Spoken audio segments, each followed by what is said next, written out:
نحمده ونصلي على رسوله الكريم اما بعد اعوذ بالله من الشيطان الرجيم يا ايها الذين امنوا كتب عليكم الصيام كما كتب على الذين من قبلكم لعلكم تتقون۔ معزز سامعین گرامی قدر، لعلکم تتقون کے حوالے سے چند گزارشات کو آپ کے سامنے رکھ رہے ہیں کہ روزے کے مہینے کی اصل غرض و غایت تو یہی ہے کہ میں اور آپ متقی بن جائیں، اللہ کا خوف آ جائے۔ الصیام جنۃ، بے شک روزہ ڈھال ہے، روزہ ڈھال ہے۔ اس کے دو مفاہیم حدیث میں بیان ہوتے ہیں۔ ایک ڈھال ہے گناہوں سے، ایک ڈال ہے برے اعمال کے سامنے کہ روزہ رکھتا ہے انسان، حلال چھوڑتا ہے تو حرام کیوں نہیں چھوڑنا، گویا گناہوں کے لیے ایک ڈھال ہے۔ اور دوسری روزہ ڈال ہے جہنم کی آگ کے لیے۔ جس طرح انسان جنگ کے اندر ڈھال کو استعمال کرتا ہے ہتھیاروں سے بچانے کے لیے اپنے آپ کو، اسی طرح یہ روزہ جہنم کی آگ سے انسان کو محفوظ کر دے گا۔ اور صحیح حدیث کے الفاظ ہیں کہ دو سفارش کرنے والے جن کی سفارش کو کل قیامت کے دن قبول کیا جائے گا، ان میں سے ایک قرآن ہوگا اور دوسرا روزہ ہوگا۔ اور روزے دار کے بارے میں نبی کریم صلی اللہ علیہ وسلم نے کہا، یہ اس نے مجھے رکھا، بھوک کاٹی، پیاس کاٹی، میری سفارش کو قبول کیا جائے تو اللہ رب العزت اس روزے کی سفارش کو بھی قبول و منظور کریں گے۔ میرے بھائیو، یہ جو حدیث آپ کے سامنے اکثر پیش کی جاتی ہے کہ نبی کریم صلی اللہ علیہ وسلم نے 3 مرتبہ آمین کہا تھا، اور صحابہ نے پوچھا تھا ہم نے کسی کو دیکھا تو نہیں، آپ آمین کہہ رہے ہیں؟ تو نبی کریم نے بتایا تھا جبریل امین آسمان سے آئے ہیں اور انہوں نے آ کے 3 دعائیں کی تھی، میں نے 3 مرتبہ آمین کہا تھا۔ اب جو دعا کرنے والا فرشتہ ہے، انہ لقول رسول کریم ذی قوت عند ذی العرش مکین مطاع ثم امین، اگر اس کا اردو محاورے میں ترجمہ کیا جائے کہ یہ بہت ہی بزرگی والا رسول اور پیغمبر ہے اور اس کی فرشتے اطاعت کرتے ہیں، اور یہ عرش کے قریب رہنے والا گویا اللہ رب العزت کا بھی ہمسایہ، یہ دعا کر رہا ہے اور نبی کریم آمین کہہ رہے ہیں۔ اس دعا کی قبولیت میں کوئی شک نہیں ہے۔ اور وہ دعا کیا ہے، اس کے الفاظ آپ کے سامنے جمعے میں رکھے تھے۔ ایک مرتبہ روین ہو جائے کہ وہ بندہ ہلاک ہو گیا، برباد ہو گیا، تباہ و برباد ہو گیا، اس کی ناک خاک آلود ہوگی۔ مختلف روایات ہے، اس کے لیے ویل نامی گھاٹی ہے کہ جس نے رمضان کا مہینہ پایا، عورت ہو یا مرد، اور اپنے آپ کو جہنم سے آزاد نہ کروایا، جہنم سے آزاد نہ کروایا۔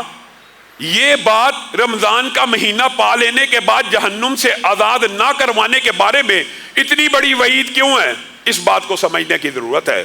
اور اگر یہ بات سمجھ آ جائے تو ہم رمضان کا 1 سیکنڈ 1 منٹ بھی ضائع نہ کریں۔ رمضان کا مہینہ اتنی عظمت کا مہینہ، نفل بعض اوقات فرائض کو بھی کراس کر جاتے ہیں، نفلی عبادات، اور پھر فرائض کا انجام کیا ہوگا؟ آپ صرف ایک حدیث یاد کریں اور اسی سے آپ کو پتہ چل جائے گا یہ مہینہ کتنی عظمت کا مہینہ ہے اور ہم اسے کس طرح ضائع کر رہے ہیں، ہمارے ہاتھوں سے نکلتا چلا جا رہا ہے۔ تیسری رات شروع ہو چکی ہے، ہمارے ہاتھوں سے تیزی سے سلپ ہوتا جا رہا ہے۔ نبی کریم صلی اللہ علیہ وسلم نے ارشاد فرمایا، نفلی عبادت دیکھیے کہ نفلی عبادت، عمرہ عبادت نفلی ہے نا، جس نے عمرہ کیا کس مہینے کے اندر؟ رمضان کے مہینے کے اندر۔ جس نے ایک نفلی عمرہ، ایک نفلی عبادت ہے، جس نے عمرہ کیا رمضان کے مہینے کے اندر، اگر نبی کریم صلی اللہ علیہ وسلم یہ بھی کہہ دیتے تو اجر و ثواب سمجھنے کے لیے اور اس مہینے کی امپورٹنس واضح ہو جاتی، کہہ دیتے جس نے عمرہ کیا گویا اس نے حج کیا، یہ بھی اجر و ثواب کے لیے کافی ہوتا، لیکن یہ نہیں کہا۔ کیا کہا؟ تاکہ کسی بندے کے ذہن میں کوئی اشکال نہ رہے، کہا صحابیہ کو اور محدثین نے اس کو بعد میں کہا یہ عام ہر بندے کے لیے بھی ہے۔ اور وہ کیا ہے؟ جس نے رمضان کے مہینے میں صرف عمرہ کیا، اس نے صرف عمرہ نہیں کیا بلکہ رسول اللہ صلی اللہ علیہ وسلم کے ساتھ حج کرنے کے برابر اجر و ثواب کو حاصل کر لیا ہے۔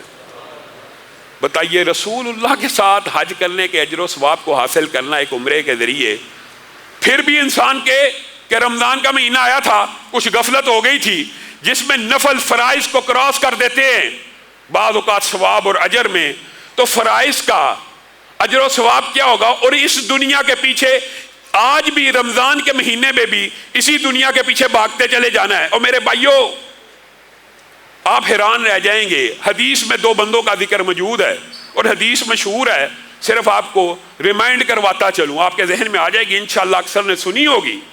ایک بندہ جس نے اس دنیا کے اندر آدم سے لے کر قیامت تک سب سے خوشگوار زندگی گزاری، سب سے اچھی زندگی گزاری۔ سب سے خوشگوار کا مطلب یہ ہے، اب بتائیے جتنا مرضی انسان ہنسی خوشی رہتا ہو، ہر بندہ ایک اپنی جنگ تو زندگی کی لڑ ہی رہا ہوتا ہے، غم بھی آتے ہیں، پریشانیاں بھی آتی ہیں، بلکہ کئی مرتبہ انسان سوچتا ہے کہ شاید مجھ سے زیادہ پریشانیاں تو کسی اور کے اوپر آئی نہ ہوں۔ لیکن ایک بندہ جس کو حدیث کے مطابق کہا جا رہا ہے دنیا میں سب سے اچھی زندگی ملی، سب سے خوشگوار زندگی ملی، سب سے زیادہ خوشی سے ہنسی خوشی زندگی بسر کر کے چلا گیا، وہ جس نے ساری زندگی غم کا غائن بھی نہیں دیکھا یا شائبہ بھی نہیں دیکھا، اس کو صرف 1 سیکنڈ کے 1000ویں حصے میں جہنم کے قریب سے، جہنم کے اندر سے، جہنم کے پاس سے گزارا جائے گا۔ 1 سیکنڈ کے 1000ویں حصے میں ایک غوطہ جہنم سے اگر لگوا دیا جائے گا تو وہ بندہ کہے گا اتنی پریشانی، اتنی مصیبت، اتنا غم، اتنا عذاب، اتنی شدت، اتنی آگ، اللہ لگتا ہے کبھی زندگی میں کوئی سکھ دیکھا ہی نہیں ہے۔ 1 لمحے کے 1000ویں حصے میں دنیا کے سارے سکھ بھول جائے گا۔ ان سکھوں کو حاصل کرنے کے لیے اپنے لیے لمبے لمبے عرصے کے لیے جہنم کمانے والوں، کہنے والا بھی اس نصیحت کا مستحق ہے اور سب سننے والے بھی۔ اس دنیا کے لیے جس کی ساری زندگی عیش و آرام میں گزر جائے، دنیا کی سب سے بہترین زندگی گزارنے والا 1 لمحے کے 1000ویں حصے کی جہنم نہیں کاٹ سکتا، اور چیخ اٹھے گا، پکار اٹھے گا کہ زندگی میں کبھی سکون نہیں دیکھا۔ اس دنیا کے سکون کے بدلے میں کس چیز کا سودا کر رہے ہو؟ اس جہنم کی طویل زندگی کا سودا کر رہے ہو؟ اور دوسری طرف اسی حدیث کا جو دوسرا ٹکڑا ہے، اس دنیا میں سب سے زیادہ تکلیفیں، آزمائشیں، مشکلات سہنے والا، آپ کو پتہ نا کینچیوں اور کنگھیوں سے بھی لوگوں کے جسموں کو کاٹا جاتا ہے، اور ایسے بھی بیچارے مصیبت سہنے والے ہیں جن کو 30 برس امام احمد ابن حنبل کے پشت کے اوپر کوڑے لگائے گئے، اور ایسے ایسے ولی اللہ انبیاء بھی گزرے جن کو قتل کیا گیا، ایسے ایسے اولیاء اللہ 50 برس جیل خانوں میں ان کے گوشت کے ٹکڑے کیے گئے۔ دنیا میں سب سے زیادہ اذیت سہنے والا، سب سے زیادہ مشکل سہنے والا، سب سے زیادہ مصیبت اور آزمائش سہنے والا، 1 لمحے کے 1000ویں حصے میں اس کو جنت سے غوطہ دیا جائے گا۔ ما لا عین رأت ولا اذن سمعت ولا خطر علی قلب بشر، صرف 1 لمحے کے 1000ویں حصے میں جب جنت کی ایسی نعمتیں دیکھے گا جو کسی آنکھ نے دیکھی نہیں ہوں گی، جو کسی کان نے سنی نہیں ہوں گی، جو کسی دل کے اوپر گمان نہیں ہوا ہوگا، 1 سیکنڈ کے بھی 1000ویں حصے میں اتنی نعمتیں دیکھ کر کیا کہے گا؟ اللہ اتنی نعمتیں، اتنی آسانیاں، مجھے تو دنیا کا کوئی غم یاد ہی نہیں رہا۔ اس جنت کے ارب سال کی زندگی کو کس لیے داؤ پہ لگا رہے ہو؟ ارب سال کی زندگی، بل تؤثرون الحیات الدنیا، تم دنیا کی زندگی کے پیچھے بھاگتے ہو، الہاکم التکاثر حتی زرتم المقابر، بھاگو قبروں میں بھی پہنچ جاؤ گے اسی دنیا کے پیچھے بھاگتے بھاگتے، پھر اپنی آنکھ سے دیکھو گے اس جہنم کو، پھر تمہارے سے یہ جو دنیا میں نعمتیں دی ہوئی ہیں ان کے بارے میں سوال ہونا ہے۔ کون ہے جو رب کے سامنے کھڑا نہیں ہونے والا؟